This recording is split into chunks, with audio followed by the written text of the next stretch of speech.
जय श्री राधे दोस्तों, केपी की वाणी चैनल में आपका स्वागत है। माता रानी का आशीर्वाद पाने हेतु कमेंट में जय माता दी अवश्य लिखे।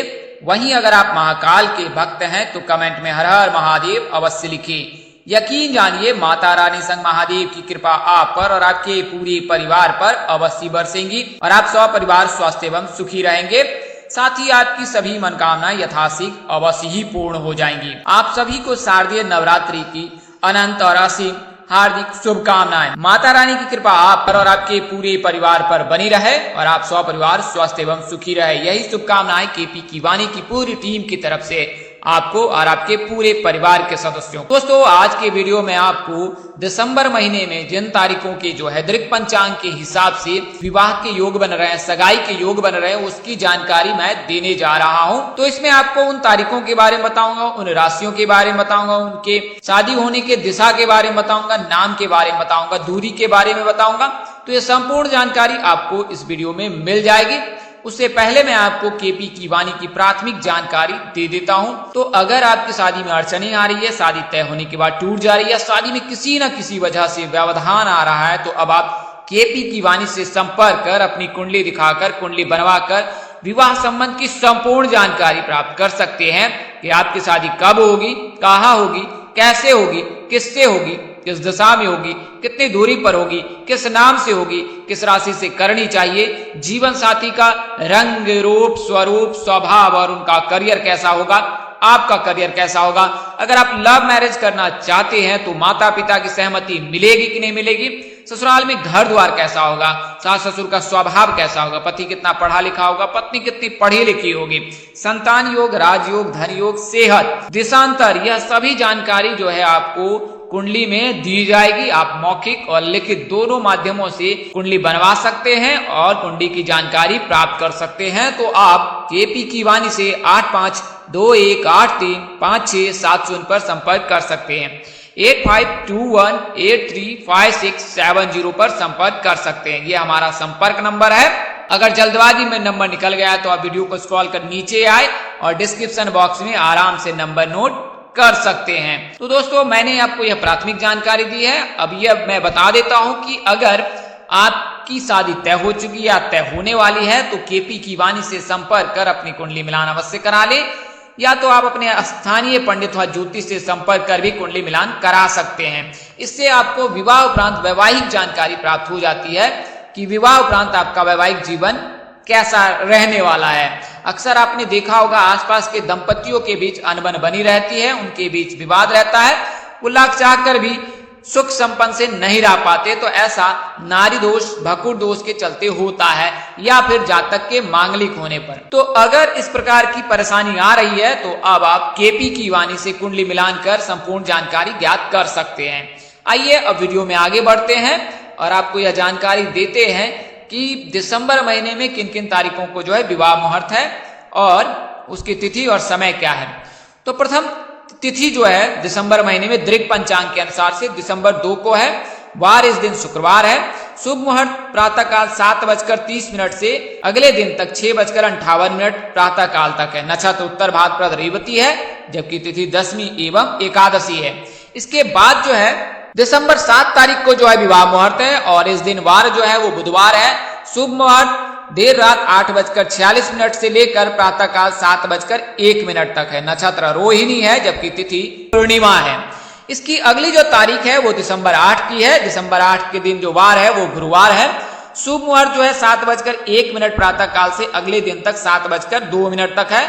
नक्षत्र रोहिणी है, मृगशरा है, जबकि तिथि पूर्णिमा तथा प्रतिपदा है। वहीं अंतिम तिथि जो है दृक पंचांग के अनुसार से वो दिसंबर 9 का है।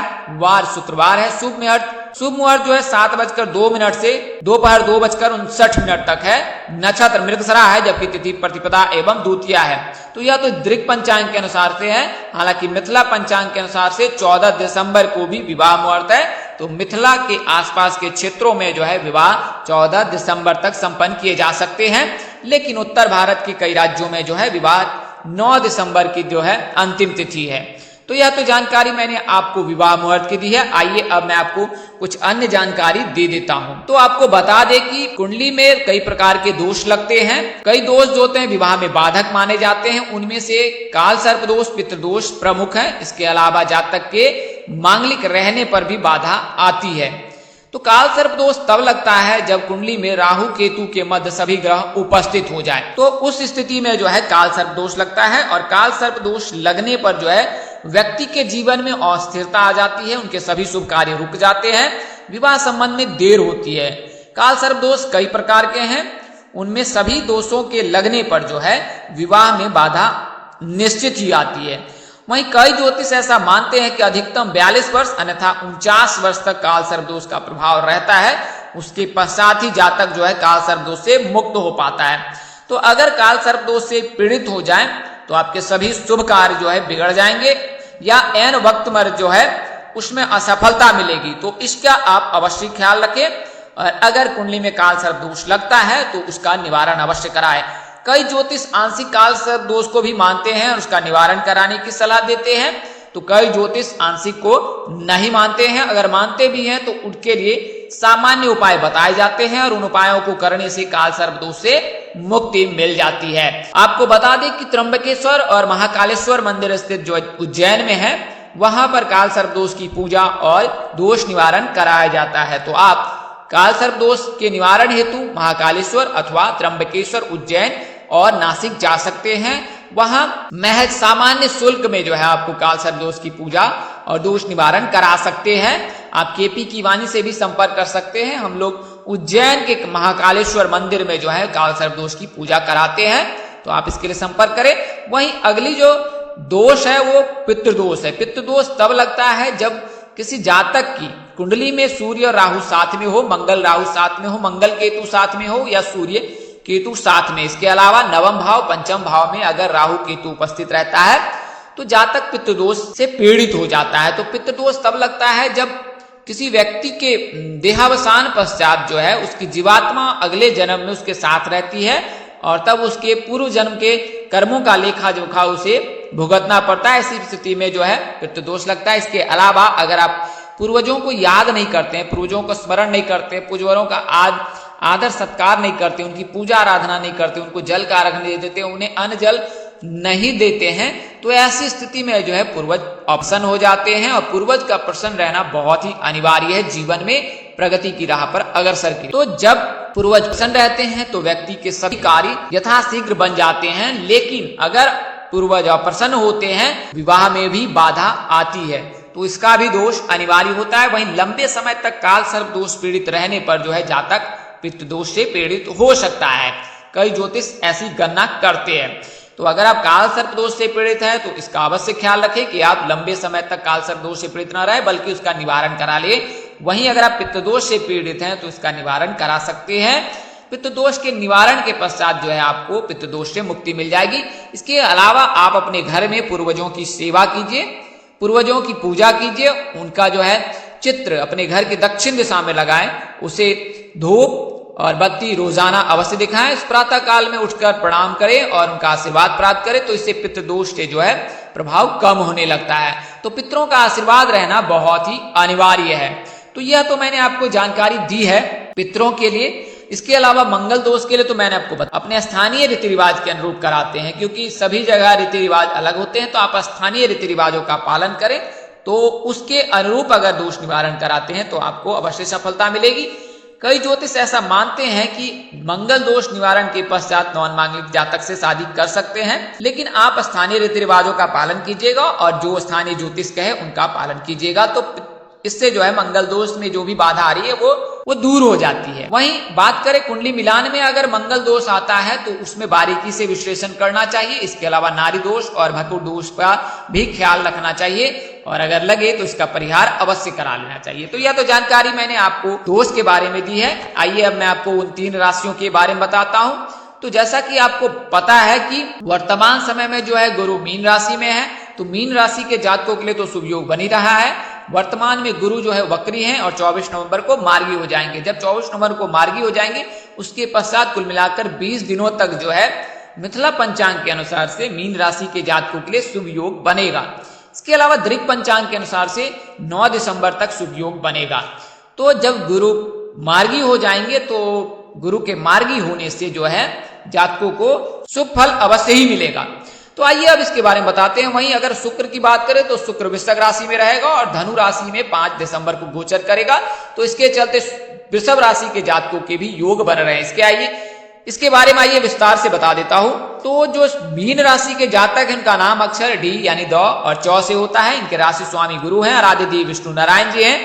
भाग्यशाली रंग पीला होता है, जबकि भाग्यशाली अंक 9 और 12 होता है। राशि धातु कांस्य है, जबकि राशि शुभ रत्न पुखराज है। राशि स्वभाव द्विस्वभाव है।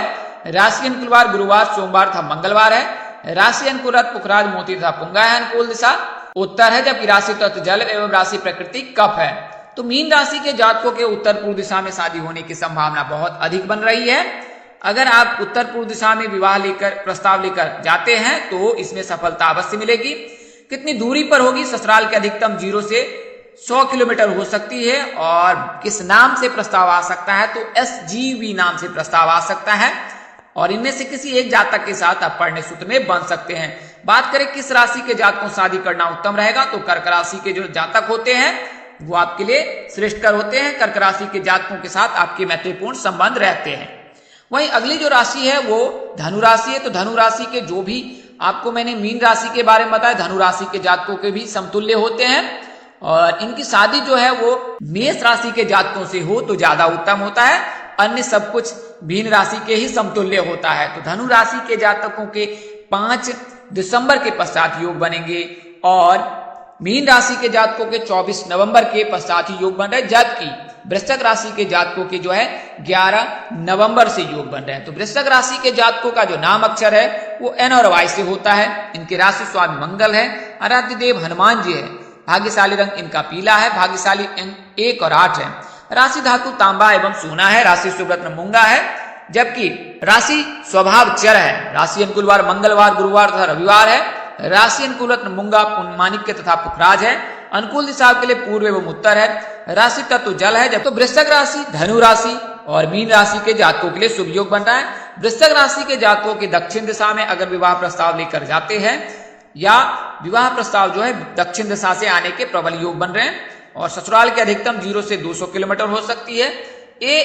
AESKG नाम के जातकों से परिणय सूत्र में बंधने के प्रबल योग बन रहे हैं। इनमें से किसी एक जातक के साथ आप परिणय सूत्र में बंध सकते हैं। मिथुन राशि के जातकों के साथ विवाह करना आपके लिए श्रेष्ठकर होगा। तो दोस्तों इस वीडियो में मैंने आपको उन 3 राशियों की जानकारी दी है जिनके विवाह के योग 14 दिसंबर तक बन रहे हैं। यह जानकारी आपको ज्योतिष, पंचांग, मान्यता, धर्म ग्रंथों और ग्रह राशि परिवर्तन के आधार पर दी है। हमारा उद्देश्य महज आपको सूचना पहुंचाना है, आप इसे सूचना हेतु ले। इसके अतिरिक्त अगर आप इनको मानते हैं, अपनाते हैं अथवा उपयोग करते हैं तो इसके आप स्वयं जिम्मेवार हैं। आप चाहे तो KP कीवा ने संपर्क करें अथवा अपने नजदीक के किसी प्रकांड पंडित व ज्योतिष से संपर्क कर अपनी कुंडली अवश्य दिखा ले और सत्य जानकारी ज्ञात कर ले। इस तरह की अन्य वीडियो देखने के लिए हमारे चैनल के डैशबोर्ड अथवा प्लेलिस्ट पर जाएं और अपनी राशि अनुसार वीडियो अवश्य देखें। तो दोस्तों आपको यह जानकारी कैसी लगी? लाइक, कमेंट, शेयर कर हमें अवश्य बताएं। अगर आप मेरे चैनल पर पहली बार विजिट कर रहे हैं, चैनल के कार्यक्रम पसंद आए हैं तो चैनल को सब्सक्राइब कर ले, साथ ही बेल आइकन को प्रेस करना ना भूलें।